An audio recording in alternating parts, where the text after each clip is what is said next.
outing today, but also a big outing for Sebastian on the mound. Let's start with him and the performance he had today. Yeah, he obviously didn't let the elements affect him. I mean, it was challenging. It was raining the minute you came out of the locker room and the minute you started throwing and stretching. I mean, he had to warm up in the rain. He had to pitch in the rain, and there were some heavy moments. So I was just glad that he kind of set the tone and made everybody else say, hey, man, I'm going to compete in these conditions. And, that's 3 quality starts in a row. We just maybe didn't do enough the first couple times for him. So it's a great way to set the tone for the weekend. And what's that say about him, how we're in the middle innings, the rain was really starting to come down, it was starting to affect his command and runners were getting on base, but he was still able to rebound and kind of minimize the damage there. You have to. I mean, you can't be a successful starting pitcher if you can't handle some tough situations, and that was probably most frustrating that inning.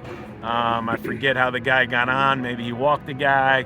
I think they stole. They were just playing their game, and so he had a runner on third, less than 2 outs, and he got back-to-back outs, and you saw the competitiveness in him, and love to see that fight. You love to have a guy not only talented, but you got to have toughness and other competitive qualities if you're gonna set the tone, in a weekend series.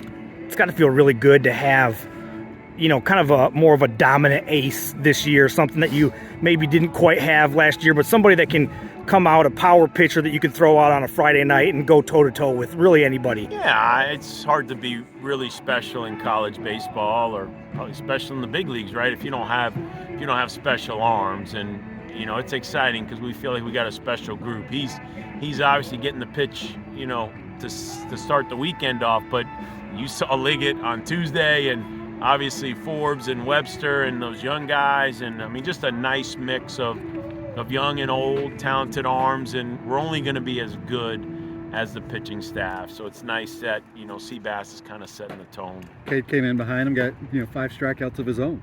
Yeah, most impressed I've been as the scores have been a little lopsided. I've been doing this a long time, man. We've not always had pitchers that can come out and pitch in those type of situations. Like, you got to pitch no matter what the score is, and I mean we've done that multiple times now. So every out is important. So Cade has been good twice now, and it was good to get Lessman back out there, man. Lessman was really good for us in the fall, really good in spring training, and obviously we're running him out in early season games late. So to get him back going again only adds to our pitching staff. You talked earlier about how Lucas Moore, due to his hot start, was starting to shape up to be maybe a freshman All-American candidate, but Alex Alcea, he's starting to come around as well too. Yeah, Alex, probably does it a little quieter, but if you pay attention, and you just evaluate the game and the at-bats, he did that all fall and spring. I mean, Coach Williams, we take his input a lot because he's having to go against these hitters, and that was a name he kept bringing up in the meetings. Like, man, he's hard to pitch to. He moves the baseball. He's just a really good college baseball player. Another one of those, Wisconsin kids that have been really good to us.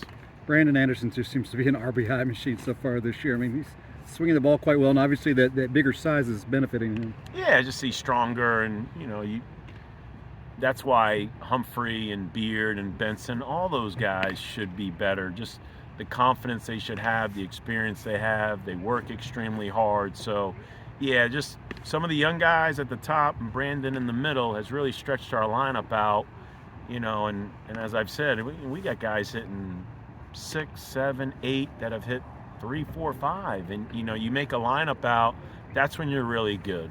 When that bottom half is like, wow, those guys could hit in the top, and they still can.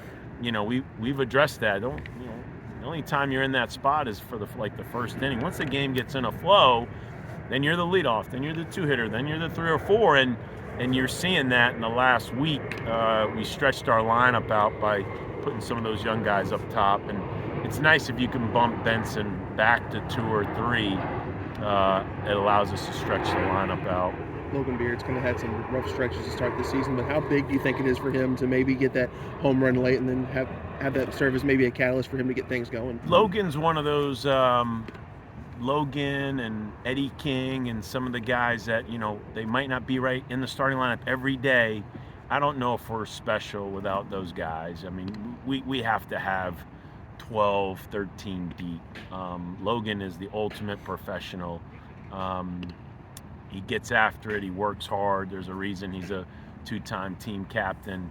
He's going to have success this year. I mean, we see it in the work ethic, and we see it in the approach, and we're going to have to utilize his versatility, with second and third, and of course, with Hoy still on the DL, having Beard's versatility is huge, and that, I hope that home run gets his confidence going. But he knows what we want him to do.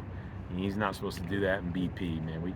He's got to stick to the approach that Coach Snyder and Braid been trying to get him to do, and he can do it. So it's going to be a huge bonus for us.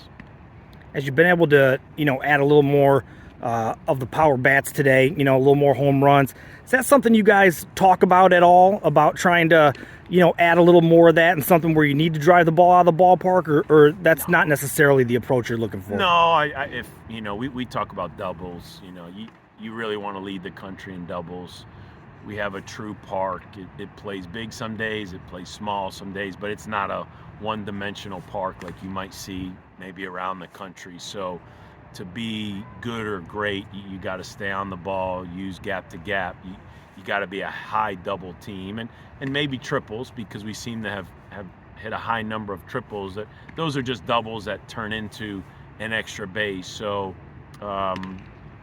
but who knows how many home runs we'll hit. I know from Coach Snyder and Vrabel's standpoint, man, let's just keep banging the ball in the gaps. And Humphrey puts a good swing on that ball. Some days that might be a double, some days that might be caught. Today is a home run. Just real quick, do you have an update on Hoy?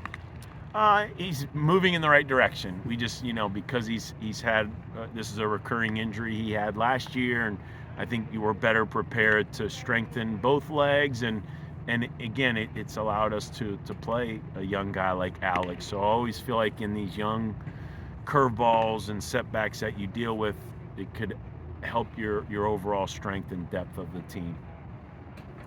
Thanks, Dan. Nice outing for you today. Tied a career high with 10 strikeouts, even in the rain. How did you feel coming out to start today's game? Yeah, I felt pretty good. Can't complain. Obviously, the weather was something to battle through. Just kind of mentally, with it raining and being cold. But felt like I did a really good job, just kind of pushing through that. Definitely had to do my best to stay warm in the dugout between each inning. So, but yeah, I feel like I handled it pretty well. Does it feel good to finally get a win? Yes, it does. Feels really good. First one under my belt for the Cards. Just happy to get a win for my team. You talked a little bit about you were adding a cutter on media day. Can you talk a little bit about how you've been able to mix that in, and just what it's like, pitching in the rain and the cold, and trying to get a grip on some of these other things that are not just a straight fastball? Mm-hmm. Yeah, we've been mixing in my cutter really effectively. I feel like it's kind of been something that we've gone through the second time through the order. So, but my confidence grows in it every outing that I throw it in. So, and in regards to the weather, like I said, just being strong mentally, and but when I was warming up out there, and I was like, well, I had nothing I can do about the weather today. So I mean, all I can do is go out there and throw strikes and try to get outs. While you're sitting in the dugout, they're up here putting a 4 spot on the board in the first inning, and then 2, and then another 2. Obviously, that makes you feel pretty good going back out. Yeah, really good. And it helps with some of the nerves too. Obviously, pitcher for the Cardinals, you got a little bit of butterflies before you get out there. So my offense going out there and putting up a 4 spot and even more throughout the game just makes my job easier. I know I can go out there and pound the ball in the zone and do my thing with a lead like that. So. Obviously, they haven't gotten to ACC play yet, but how do you feel like you've made the transition to playing in the ACC, quote unquote? Yeah, I feel like the transition's been really easy. I feel like throwing against my own teammates in the fall and early in the spring, I feel like I did a really good job, and they prepared me for ACC play in a couple weeks. So I feel good. I feel prepared and ready to do what I did today against those teams as well. When you have a performance like you did today, and then you see Cade come in behind you and he throws 5 more strikeouts, how does that make you feel about him coming in behind you like that? Yeah, it's really good to see. That's a guy who, has been trying to find it the last couple weeks. So him coming in here right behind me and following what I did with that, it was just really good to see, and I'm really happy for him. Can you talk a little bit about what the lead up is like to your Friday start during the week? what it might be like talking with Roger and going over hitters and just kind of the game plan of what you guys go through on the lead up to the start? Yeah, obviously have some conversations with Coach Williams, just what we're going to see, what kind of hitters they are. That's obviously really important. Kind of what they like to do offensively, if they're more of a small ball team or if they kind of live more in the gaps. But yeah, there's a lot of talk just about who we're going to face and just preparing for that. I think the preparation goes all the way back to my midweek pen, on Monday. Since Monday we've been preparing for these guys, and I obviously face these guys a bunch at Wright State, so I kind of know, what they're going to have, how they're going to play. So Awesome. Awesome. Cool. Let's